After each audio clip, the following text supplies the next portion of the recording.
जानकी, चलिए चलिए, खाना खाने चलिए।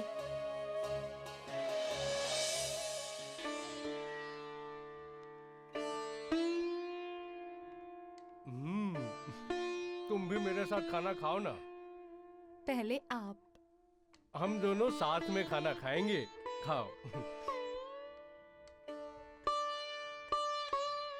मैं सोच रही हूँ आप मेरे साथ मेरे मायके चलिए, हम दोनों वहीं रहेंगे। घर दामाद बनाना चाहती हो मुझे? मेरा अपना गांव मुझे छोड़ने के लिए कह रही हो? आपको कष्ट सहते हुए देखकर मुझे बहुत पीड़ा होती है। आपने जब से मुझसे शादी की है, मैंने दुख ही दुख दिए हैं आपको। जानकी, तुमसे शादी करके मुझे ना ही कोई दुख है और ना ही कोई पछतावा। मैं बहुत सुखी हूं, खुश हूं जानकी। और तुम भी सुनो, अपने मन से अपराधी होने की भावना को हटा दो, मिटा दो इसे। आप वास्तविकता की तरफ ध्यान नहीं दे रहे हैं, इसीलिए ऐसा बोल रहे हैं। वास्तविकता क्या है जानकी? घर में खाने के लिए अनाज नहीं है। फिर ये रोटी? मैं हमेशा मालू दीदी के पास जाकर उनसे आटा और चावल लेकर आती हूँ। इस बंजर जमीन से फसल की आशा करना बेकार है। अब तो सारा गांव ये बात जान गया है। अब कोई भी हमें उधार देना नहीं चाहता है। मैं यहाँ नौकरी तो कर सकता हूँ ना जानकी, मैं वो करूंगा।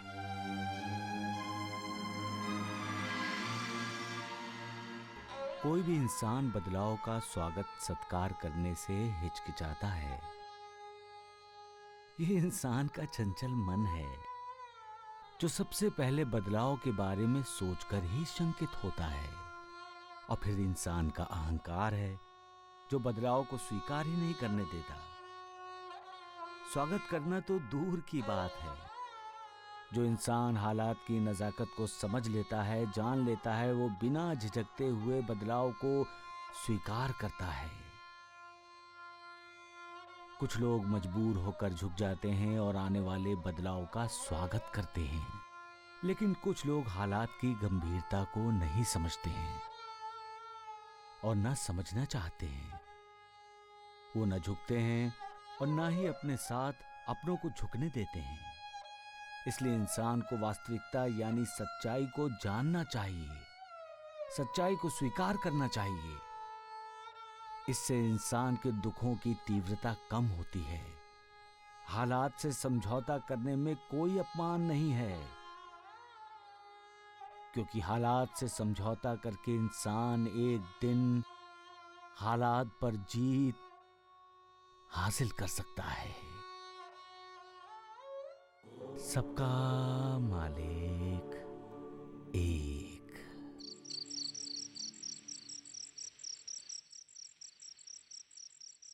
मौसी जी, आपने बुलाया? मेरे बुलाने पर तुम आई हो? मेरा अहोभाग्य है मालू। आप ऐसा क्यों कह रही हैं मौसी जी? कहना पड़ता है मालू, कहना पड़ता है, क्योंकि तुम अब मसीहा बन गई हो। मैं मसीहा? मौसी जी, सुना है जिसे रोटी नहीं मिलती उन्हें तुम 2 वक्त की रोटी देती हो। मैंने तो सिर्फ जानकी को। क्या तुम्हें अपने परिवार की कोई फिक्र नहीं है मालूम? कहीं ऐसा ना हो कि जानकी को रोटी देते देते तुम अपने बच्चों को रोटी ना दे सको। ये दुनिया बड़ी जालिम है मालू, बड़ी जालिम।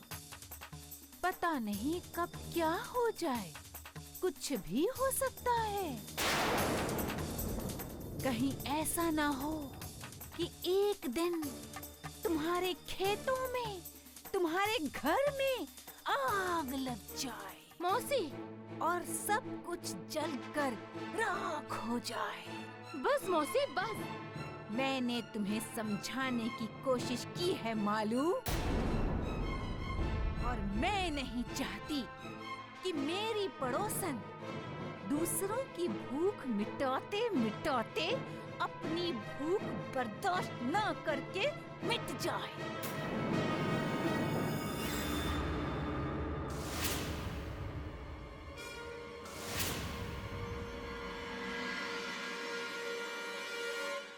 अपने आप को सर्वशक्तिमान मत समझ मूर्ख। तुम तो एक छोटे से गांव पर राज करती हो, लेकिन मालिक का राज तो सैकड़ों दुनियाओं पर है। दूसरों पर अन्याय करने से पहले मालिक के न्याय से डरो। मैं पूछती हूँ कि जब भी कोई मुझसे मिलने आता है, आप बीच में टपक पड़ते हैं, क्यों? अरे मेरा घर है, मैं जहाँ मर्जी आऊँ, जहाँ मर्जी जाऊँ। अच्छा, और तुम मेरी पत्नी हो। ओह, तो इस बात का साक्षात्कार आपको आज हुआ है जमींदार साहब? हाँ, और पत्नी की साजिश का भी। जमींदार साहब, तुमने रघु और जानकी को तो घर से बाहर निकाल ही दिया है। अब उनकी जिंदगी में क्यों दखल दे रही हो? उनको चैन से क्यों नहीं जीने देती? आप तो मुझ पर आरोप लगा रहे हैं। तुम रघु और जानकी के मुख का निवाला क्यों छीनती हो? ताकि आपके रघु को उसकी माँ के दूध की याद आए।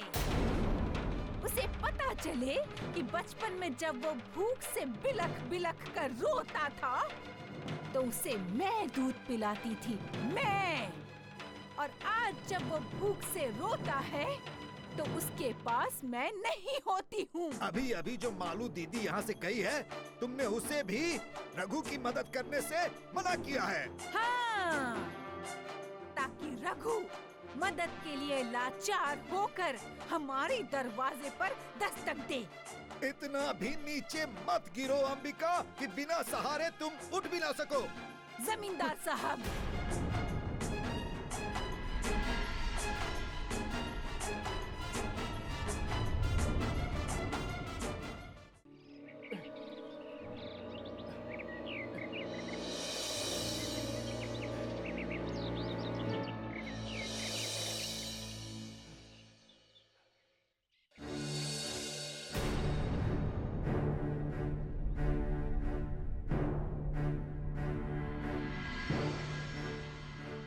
बंजर पड़ी जमीन को अपना खून भी पिला दो, तो भी यहाँ कुछ उपजने वाला नहीं है रघु। फिर क्यों व्यर्थ में इसके पीछे अपना पसीना बहा रहे हो? हमारे पास और कोई दूसरा उपाय भी तो नहीं है माँ। उपाय? तुम्हारे पास तो सब कुछ था रघु, सब कुछ। उपाय ढूंढने की कोई जरूरत ही नहीं थी। लेकिन तुम्हारी अकड़, देखो आज तुम्हारी अकड़ ने तुम्हें कहां से उठाकर कहां पटक दिया है। अगर तुम चाहो तो वापस हमारे घर में आ सकते हो। मैं आपके घर से अलग हटकर अपना अलग घर बसाना ही नहीं चाहता था माँ। वो तो आप थी जो मुझे मजबूर होना पड़ा। और वो मजबूरी मैं देख रही हूँ। उस मजबूरी ने तुम्हें कहां से कहां पहुंचा दिया है। राजा से रंक बना दिया है।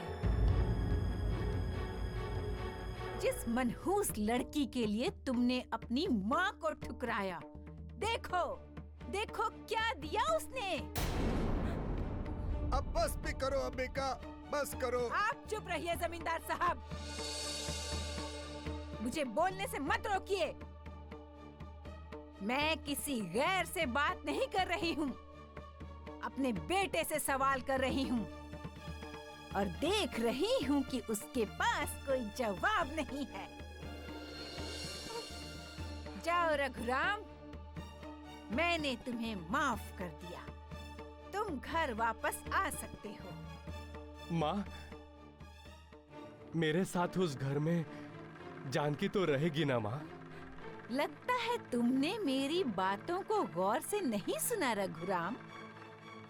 मेरे घर के दरवाजे सिर्फ तुम्हारे लिए खुले हैं। तुम्हारी उस मनहूस जानकी के लिए नहीं। तो फिर वो दरवाजा आप बंद कर लीजिए माँ। माँ, जानकी मेरी जिंदगी है, मेरी आत्मा में बस चुकी है माँ। बिना आत्मा के शरीर नहीं होता है माँ।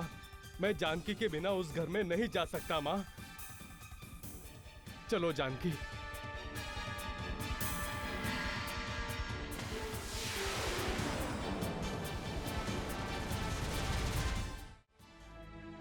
इतना घमंड, इतना अहंकार। क्या हुआ साईं? अरे किसे अहंकार हुआ? हर किसी को गुरुदेव। लेकिन साईं ये कैसे पहचाना जाए कि किसी को अहंकार हुआ? जिसकी बातों में मैं, मेरा, मेरी, मुझे ऐसे शब्द बार बार आते हैं तब समझ लेना चाहिए कि उसे अहंकार हुआ है। जब इंसान के दिल में मैं कुछ हूं ऐसा भाव पैदा होता है तब वो अहंकार को जन्म देता है। और जिसके दिल में अहंकार पैदा होता है गुरुदेव, वो किसी का नहीं होता। न अपने माता पिता का, न अपने पति का, न अपने बच्चों का। वो सिर्फ अहंकार का हो जाता है, क्योंकि अहंकार उसे जैसा नचाता है वो वैसा ही नाचता है। इतना बड़ा अपमान, इतना बड़ा अपमान मेरे ही बेटे ने मेरे साथ किया। तुम उसकी बातों को गलत तरीके से ले रही हो अंबिका। उसके कहने का अर्थ ये नहीं था। तो फिर क्या अर्थ था जमींदार साहब? क्या अर्थ था? जरा मैं भी तो सुनूं आपके मुंह से। अपने बेटे की तरफदारी करते हुए कभी नहीं थकता आपका मुंह, है ना? रस्सी जल जाए लेकिन उसकी ऐंठन नहीं जाती। वो है हमारा रघु, और आप उस बेटे का बचाव कर रहे हैं। लेकिन आप नहीं जानते जमींदार साहब कि मैं किस मिट्टी की बनी हूँ। मैं रघु की अकड़ तोड़ कर रहूंगी। ऐसी हालत पैदा कर दूंगी, ऐसी हालत पैदा कर दूंगी उसके लिए कि उसे जानकी को छोड़ना ही पड़ेगा। जानकी को उसकी जिंदगी से अलग करने की कोशिश में कहीं ऐसा ना हो कि हमारा रघु ही हमारी जिंदगी से दूर चला जाए। ऐसा कुछ नहीं होगा। अगर हो गया तो मैं ये समझूंगी कि रघु नाम की मेरी कोई औलाद ही नहीं थी, मैं बे औलाद थी। इतनी नफरत, इतना द्वेष। हाँ। जमींदार साहब, आप सब कुछ अपनी नजरों से देख रहे हैं। कभी मेरी नजरों से मेरी जगह आकर देखिए, फिर पता चलेगा कि क्यों है मुझ में इतनी नफरत, क्यों है मुझ में इतना द्वेष। हाँ।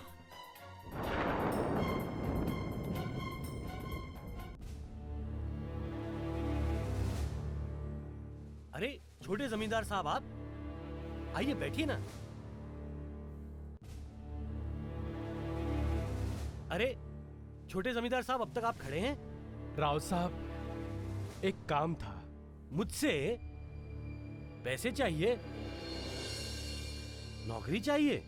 नौकरी राव साहब, नौकरी। छोटे जमींदार साहब, क्या मैं आपका दुश्मन हूँ? आप ये क्या कह रहे हैं जो आप मुझे तबाह करने के लिए मुझसे नौकरी मांगने आए हैं? राव साहब, आपकी हालत तो हम देख ही रहे हैं। आपकी माँ ने आपको दाने दाने के लिए मोहताज कर दिया। आप क्या समझते हैं, अगर हमने आपकी मदद की तो क्या आपकी माँ हमें अभयदान दे देंगी, हमें माफ कर देंगी? नहीं छोटे जमींदार साहब, नहीं। आपकी माँ हमें मौत दे देंगी, मौत। जो माँ अपनी कोख से जन्म देने वाले बेटे के साथ इतनी निर्दयी हो सकती है, वो भला क्या मुझे माफ कर देंगी? मैं आपकी माँ अंबिका जी से दुश्मनी मोल नहीं ले सकता। मुझे माफ कर दीजिए। मैं चाहकर भी आपकी कोई मदद नहीं कर सकता। नौकरी तो आप भूल ही जाइए, और अगर आप मेरा भला चाहते हैं तो अनजाने में भी मेरे घर की ओर नजर उठाकर मत देखिएगा। धन्यवाद। राव साहब,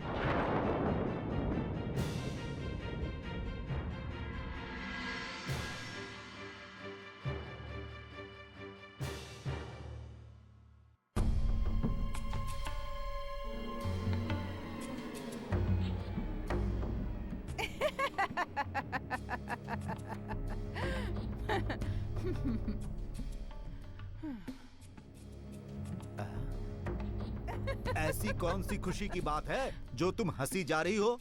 अंबिका से जब कोई टक्कर लेता है तो उसके चेहरे की हंसी गायब हो जाती है और उसका चेहरा देखकर आपकी अंबिका खुशी से पागल हो जाती है।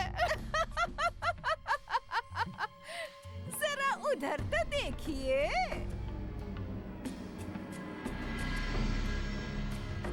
वो तो किसी का इंतजार कर रही है। किसी का नहीं, वो हमारे बेटे रघुराम का इंतजार कर रही है। और इंतजार इसलिए हो रहा है कि रघु राव साहब के पास नौकरी मांगने गया है। रघु नौकरी करेगा? जब नौकरी मिलेगी तब करेगा ना। क्या मतलब? मतलब साफ है जमींदार साहब। मैंने हर किसी से साफ साफ कह दिया है कि जो भी रघु की मदद करेगा वो मेरा दुश्मन होगा। क्या हुआ? नौकरी मिली?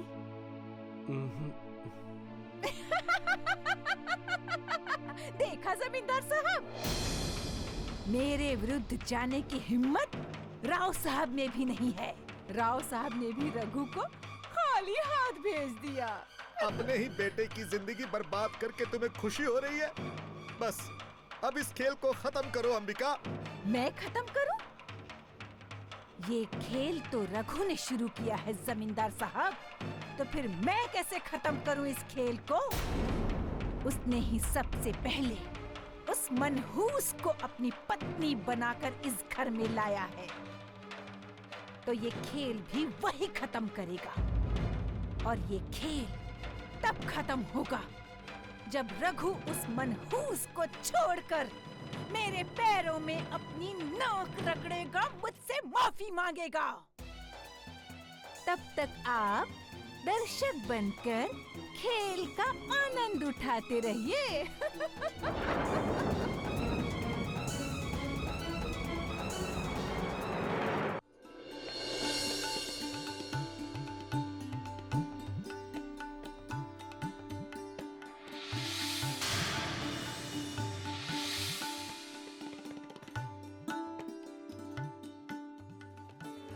अरे कंचन बहन, ये ढोल किस लिए बज रहे हैं? आपको पता नहीं छोटी जमींदारनी जी? नहीं। वहाँ लंगर लगा है। श्रीखंडपुरी लड्डुओं का भोजन है। हाँ? हाँ। श्रीखंडपुरी और लड्डू छोटे जमींदार साहब को दोनों बहुत पसंद है। 2 दिन से हम दोनों ने खाना भी ठीक से नहीं खाया है।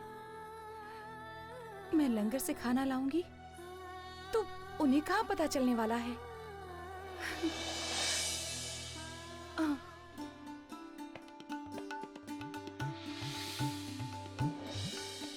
अरे छोटे जमींदार साहब, आप भी?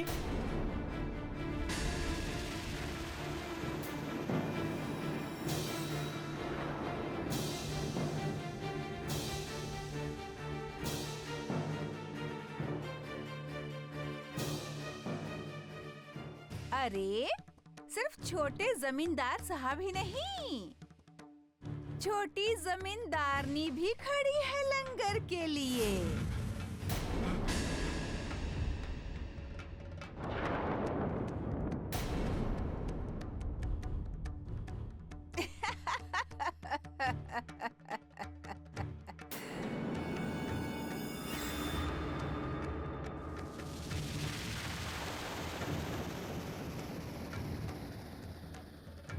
अरे देखो देखो, छोटे जमींदार साहब गरीबों के मुंह का निवाला छीनने के लिए लंगर की कतार में खड़े हैं। अरे तुम लोग खड़े खड़े मुंह क्या देख रहे हो? छोटे जमींदार के लिए बैठने का बंदोबस्त करो। बैठिए जमींदार साहब, बैठिए। और हाँ, भोजन करके ही जाइएगा। बहुत दिनों से भूखे होंगे, दर्शन भी नहीं हुए होंगे भोजन के। हाँ, बैठिए।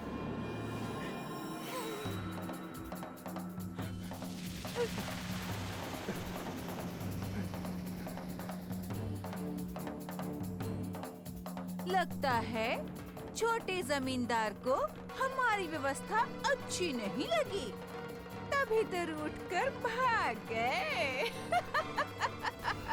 देख लिया मालिक, तुम्हारा इंसान कैसे करता है, कैसे दूसरों का उपहास करता है। वो ये जानता ही नहीं कि भूखे प्यासों की भूख प्यास मिटाने का अर्थ है तुम्हारी पूजा करना। खुद न खाकर दरवाजे पर आए हुए अतिथि को खाना खिलाने का अर्थ है तुम्हारी भक्ति करना। वो जानता नहीं कि विनम्रता से बोलने का मतलब है तुम्हारी स्तुति करना।